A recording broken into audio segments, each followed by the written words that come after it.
Okay, hey, so roasting kale.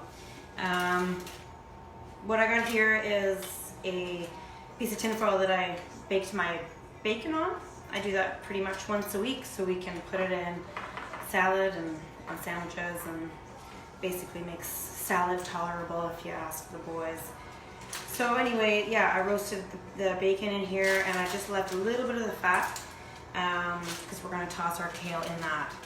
The rest of the fat is in a pot of soup and in another dish. And that I'll save for later for starting another soup or whatever. Yeah, so that was like hot tip number 1, I think. This is hot tip number 10. I did look it up, and yeah, here we go. Okay, so earlier I'd said you could use a salad spinner. Put your kale inside the spinner, give it a spin. The key is just that it's dry, and because we're going to be sort of mashing it up like this anyway with oil, we can get it good and dry. I think that's one of the problems when people roast any kind of vegetable, is that they don't dry it before they get the oil on it.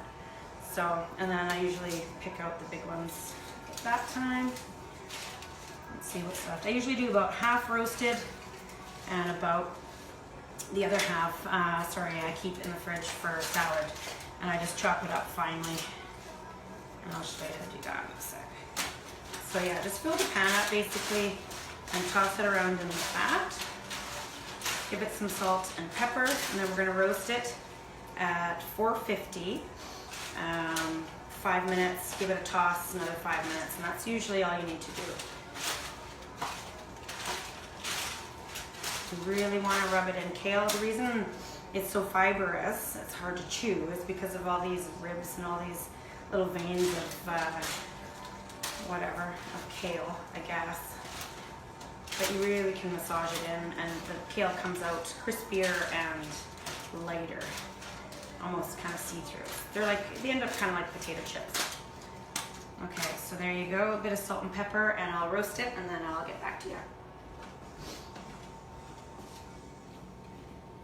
Oh, I wanted to say too that this pan, or this bacon covered tin foil, is also really good to roast broccoli and Brussels sprouts and pretty much anything.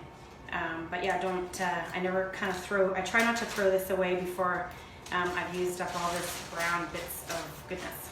Okay.